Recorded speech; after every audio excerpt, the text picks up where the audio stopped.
Hola, hola, ¿qué tal amigos de Codemín? ¿Cómo vamos? Bueno, el día de hoy, como vemos aquí en el anuncio del video, lo que vamos a ver son los tipos de datos en Python. Sin más preámbulo, vamos a ver los tipos de datos que normalmente podemos utilizar en Python cuando estamos trabajando en análisis de datos y necesidad de datos.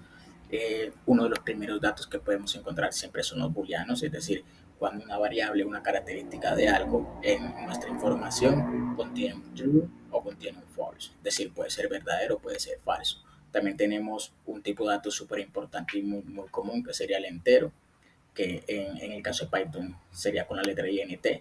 ¿Sí? Y un ejemplo de entero puede ser el número 21, el 34.500. ¿Sí? Esos son unos ejemplos de números enteros con flotantes, es decir, un tipo float 3.14, 1 exponente a la 3. Aquí hay una gran diferencia y es que tenemos que estar súper atentos con los flotantes, es decir, con los números decimales, ya que el decimal en Python se escribe con punto y hemos visto que múltiples países o múltiples personas están acostumbrados a poner coma, entonces hay que tener cuidado con esto porque en Python el punto decimal siempre va a ser un punto. ¿Listo? Tenemos ejemplos con complejo, cadena. ¿Sí? La cadena no es más que un string, es decir, es texto, una tupla, una lista que contiene valores, un conjunto. ¿Sí? También podemos tener un diccionario. Diccionario es muy chévere porque se asemeja a lo que es un tipo de datos que podemos encontrar muy común, que sería JSON, donde tenemos una definición de algo y su concepto. Por ejemplo, Chrome versión 79, Firefox versión 71, ¿sí? Por eso se dice que es un diccionario. Entonces, muy a menudo vamos a encontrar esta información con este tipo de datos. Vamos a ir indagando a profundidad en cada uno de ellos con más videos, donde podremos analizar datos y ejemplos muy reales de cómo podemos trabajar con este tipo de datos. ¿Sí? Para trabajar con este tipo de datos, lo que es muy importante es conocer el concepto y la funcionalidad de las variables. En Python juegan un papel fundamental. Una variable lo vamos a ver como una cajita, ¿sí? Es donde yo puedo guardar información, es decir, yo le digo hola igual a saludo, ¿sí? Entonces yo estoy guardando el saludo, lo estoy guardando en una variable que se va a llamar hola, ¿listo? Entonces tenemos que eh, tener este concepto claro para más adelante, pero lo vamos a aprender muy bien el código. Vamos allá. Bueno, seguimos aquí en el entorno de desarrollo que como ya vimos en el video anterior, vamos a utilizar Colab y quedamos literalmente donde estábamos en el video anterior de la introducción a Python. Entonces lo que voy a hacer aquí no es más que agregar una nueva línea de código y vamos a aplicar más o menos lo que hemos visto en términos de el tipo de datos y las variables. Entonces, tipos de datos, hemos visto que existen enteros, flotantes, es decir, decimales, complejos, string, existen un montón de tipos de datos. Bueno, ¿qué pasa si yo le digo a Python que es un 3? Pues, si yo corro eso, Python me bota un 3, no hay ningún problema. ¿Qué pasa si yo le digo un 2.5? No hay problema, él me está diciendo que es eso. Normalmente lo que hacemos es que los datos no van a venir sueltos, los datos siempre vienen en variables, entonces aquí es donde vamos a aprender un poquito. Muy importante para utilizar variables es que hay unos nombres o unas palabras que ya están predeterminadas y no las podemos utilizar para guardar variables en Python. ¿Qué sucede? Que Python ya tiene unos nombres o unas variables que están destinadas a hacer algunas funciones en específica en el código o dentro del entorno de desarrollo. Si nosotros queremos ver esto, por ejemplo, voy a escribir help, que es una función de ayuda, y le voy a dar el parámetro entre comillas keywords. Si yo corro esto, me estaría dando, mire que aquí me está diciendo una lista de las keywords de Python, es decir, todas estas no las podemos utilizar para variables porque ya están reservadas para hacer una función específica, es decir, first no lo podemos utilizar para hacer algo, no, do, and, as, hacer no lo podemos utilizar. Por ejemplo, si yo quiero guardar la variable hola, no voy a decir saludo, va a ser igual a, ¿qué quiero guardar en saludo? Quiero guardar un string. Como es un string, recordemos que hemos visto en el video que el string siempre va en comillas. Entonces le va a decir, el saludo va a ser igual a hola. No va a tener ningún problema.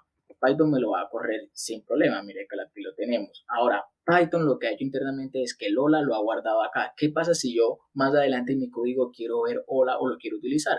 Pues simplemente le digo a Python que me lo muestre o que lo imprima.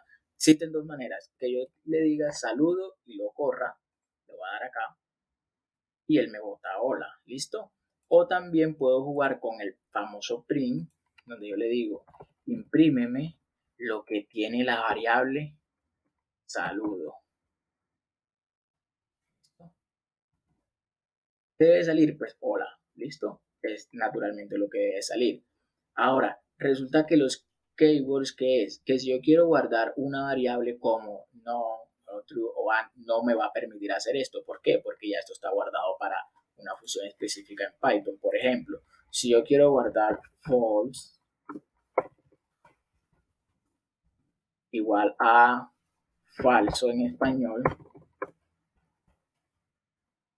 no me va a dejar. Miren que me bota un error, no lo puedo asignar, no puede ser asignado, pero si inclusive lo cambio para una palabra que no esté reservada, por ejemplo, falso es igual a falso. Pero esto no estaría como string, estaría como un valor. Inclusive también aquí me está diciendo que hay un error, porque esto lo está tomando como texto. Entonces, en realidad debe ir entre unos paréntesis. Y de esta manera, pues ya me dice que ok, ha corrido.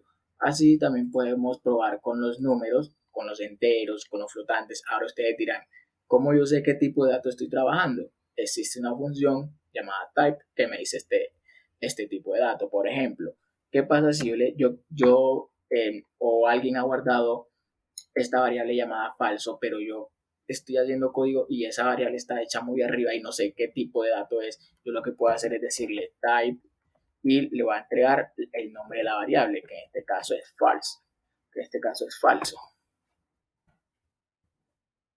Bueno, aquí hay un error, escritura, y ahora sí lo volvemos a correr y él me dice str. Str no es más que un string, es decir, es texto. Por ejemplo, comprobémoslos con un número. ¿Qué pasa si yo le digo que A es igual a 3? No pasa nada, me lo debería correr. Entonces me va a dar el 3 en A. Si yo agrego una línea de código y le digo que el tipo de A, ¿qué es? ¿Qué debería ser? Pues es un entero, int es un entero. ¿Y qué pasa si quiero hacer con un flotante? Claro que sí. Vamos a hacer b igual a 2.5. Recordemos que los flotantes en Python son con puntos, no con coma. Vamos a probar esto. Entonces, inclusive los collab en su mayoría de los entornos de desarrollo de Python son lineales, es decir, van ejecutando línea a línea, es decir, que yo puedo hacer esta línea de código y debajo puedo escribir otra. El sentido que ahora quiero escribir en esta para no agregar una nueva línea de código, sino la misma, el type, y le voy a dar la B. ¿Qué me debe arrojar? Pues simplemente que es un float, es decir, es un flotante, es un decimal. Pero si yo quiero guardar el flotante como con una coma, ¿qué pasaría? Esto claramente me va a correr. Sí, él lo asimila, pero estamos seguros que esto es un flotante o como lo tomó. Si nosotros nos vamos y agregamos una nueva línea de código y le damos C, ¿cómo lo está tomando? Lo está tomando como una tupla. Este es un tipo de dato totalmente diferente a un flotante. Es decir, en este caso vemos cómo podemos saber los tipos de datos, cómo saber qué variable, cuál es su clase, es decir, qué tipo de dato está almacenando, y así mismo podemos ver cómo se pueden ejecutar cada una de ellas. Lo más importante es que nosotros podemos hacer operaciones numéricas, obviamente, cuando la variable es un entero o flotante, o podemos hacer operaciones con string, es decir, hacer concatenaciones cuando podemos unir dos strings, es decir, dos palabras las podemos unir. Entonces, eso lo podremos ver más adelante en un nuevo video. Chao, chao.